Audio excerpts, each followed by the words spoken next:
Now for more, I'm joined by Imani Cheers. She's an assistant professor of media and public affairs at George Washington University, right here in Washington. Welcome to the show. Thank you for having me. So let's start by taking a look at this year's rallies and protests. In terms of the issues and the size, what has been the big difference this year?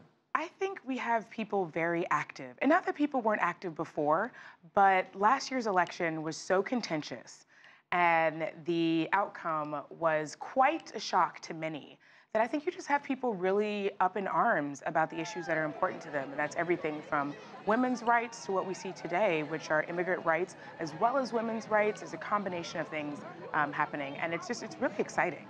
Now, a big part of the concern, especially when it comes to immigrants' rights, at least if you're in the tech world, is what's happening with the H-1B visas. So what are your thoughts on Google and Facebook and other big tech really showing solidarity with the workers?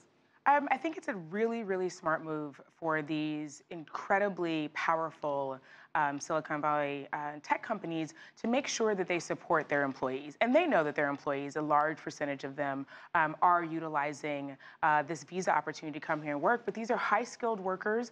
I think it's very important. In a previous segment, the gentleman mentioned the exact same thing. This isn't a matter of people coming over and stealing your jobs. It's a matter of these companies really looking to outsource because they can't find skilled U.S. workers to take those positions. And that goes back to an education issue. So with that being said, we already have a lot of unfilled positions here, about 6 million according to the Bureau of Labor Statistics. So then what does this idea of Buy American, Hire American, how does that play into that? On the one hand, I think that sentiment is great, right? We need to make sure that Americans are getting back to work. The reality is that where our nation and where our world is we're highly skilled, we're highly technical, and unfortunately we just don't have the numbers to fill those positions.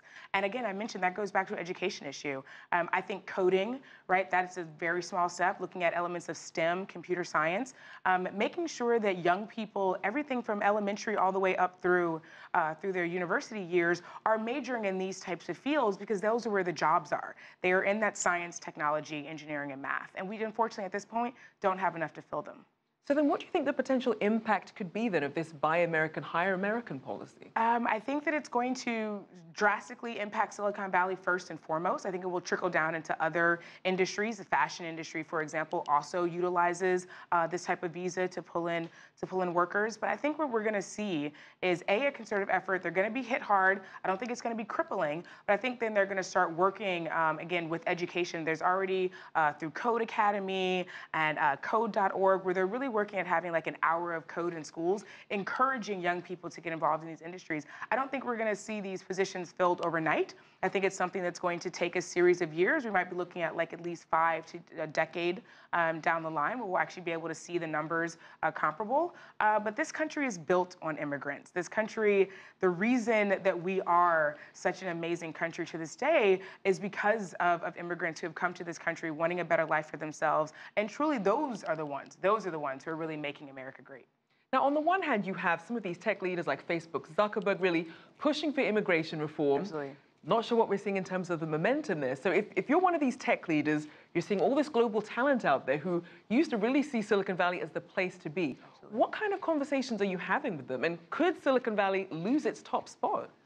Potentially it could. I don't think that's going to happen right away, but I do believe that that's just the reality. There's a number of individuals. We saw a rise in crime after the election where there were individuals who were on H-1B visas who were killed, who were mistakenly, sought after because of their false nationality. And I believe that where we're moving forward, we're going to see that Silicon Valley is going to have to take a stand. And they have been looking at this immigration reform. They have been looking at making sure that these high-skilled workers come in and have all the opportunities, are paying the necessary taxes, right? There's all these notions about individuals on these visa programs. But I think that what we're going to see coming up very soon is a lot of pressure from these CEOs on this current administration to make sure that we're really not cutting off our nose to spite our face. We're certainly seeing them become a lot more vocal. Unfortunately, we'll have to leave it there. Imani Cheers, Assistant Professor of Media and Public Affairs at George Washington University. Thank you. Thank you.